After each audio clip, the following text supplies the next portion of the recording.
माया एक सपनों की दुनिया में जीने वाली लड़की थी। वह एक छोटे से गांव में रहती थी जो पहाड़ियों से घिरा हुआ था।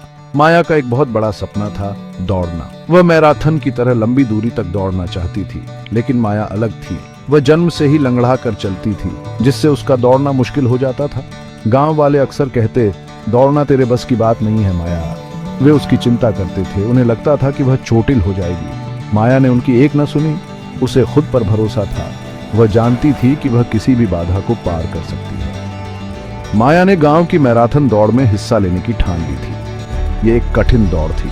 रास्ता पहाड़ी और चुनौतीपूर्ण था, लेकिन माया ने सभी को गलत साबित करने की ठान ली थी। उससे भी महत्वपूर्ण बात यह थी कि वह खुद को सही साबित करना चाहती थी।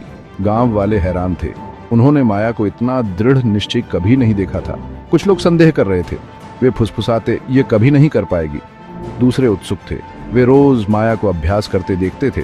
उन्होंने उसकी आंखों में जोश देखा, लेकिन संदेह हवा में तैर रहा था। हालांकि माया के माता पिता उसका समर्थन करते थे। वे अपनी बेटी के हौसले को जानते थे। उन्होंने उसे अपने सपनों का पीछा करने के लिए प्रोत्साहित किया। उनके प्यार ने माया को ताकत दी। वह जानती थी कि उसे संदेह करने वालों को गलत साबित करना होगा, लेकिन उससे भी महत्वपूर्ण बात यह थी कि वह अपने माता पिता को गौरवान्वित करना चाहती थी। हर सुबह माया सूरज निकलने से पहले उठ जाती थी। वह पहाड़ियों पर जाती और अभ्यास करती। वह ऊपर नीचे दौड़ती, अपनी सीमाओं को पार करती। कुछ दिन बहुत कठिन थे। उसके पैर दर्द करते थे और उसका मन करता था कि वह हार मान ले, लेकिन फिर उसे अपने सपने की याद आती। वह फिनिश लाइन के बारे में सोचती। धीरे धीरे गांव वालों ने माया के समर्पण को नोटिस करना शुरू कर दिया। उन्होंने उसका दृढ़ संकल्प देखा। उनके संदेह दूर होने लगे। कुछ ग्रामीणों ने तो उसे प्रोत्साहन के शब्द भी कहे। वे कहते, भागो माया भागो। उनकी चीयर्स पहाड़ियों में गूंजती रहीं, जिससे माया आगे बढ़ती रही। भाग 4, मैराथन की सुबह।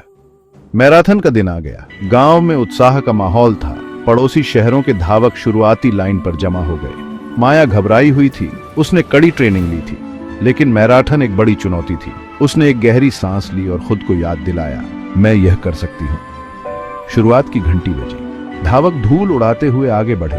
माया ने धीमी और स्थिर शुरुआत की। वह जानती थी कि उसे अपनी ऊर्जा बचानी होगी। गांव वाले सभी धावकों के लिए जयकार कर रहे थे, लेकिन उनकी चीयर्स माया के लिए सबसे तेज थी। उन्होंने ऐसा दृढ़ निश्चयी व्यक्ति जो ऐसी बाधाओं को पार करने के लिए दौड़ रहा हो, पहले कभी नहीं देखा था। भाग 5, उसके जीवन की दौड़। मैराथन लंबी और थका देने वाली थी। धावकों पर सूरज की किरणें पड़ रही थीं।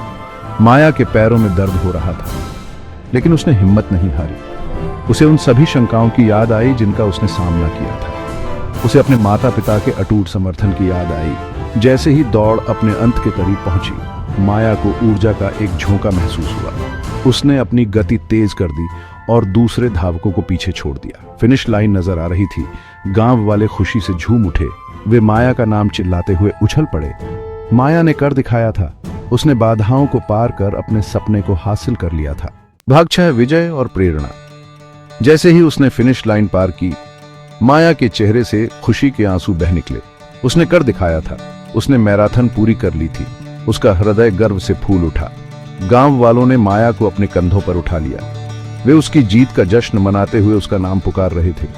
माया उन सभी के लिए एक प्रेरणा थी। माया की कहानी हमें सिखाती है कि अगर हम अपना मन बना लें तो कुछ भी संभव है। यह हमें याद दिलाता है कि दृढ़ता किसी भी बाधा को पार कर सकती है। जीवन एक मैराथन की तरह है। ये मायने नहीं रखता कि हम कितनी तेजी से दौड़ते हैं, बल्कि यह मायने रखता है कि हम कितनी देर तक दौड़ते रहते हैं। माया का सफर हमें सिखाता है कि हमें अपने सपनों को कभी नहीं छोड़ना चाहिए, चाहे वे कितने भी बड़े या छोटे क्यों ना हों।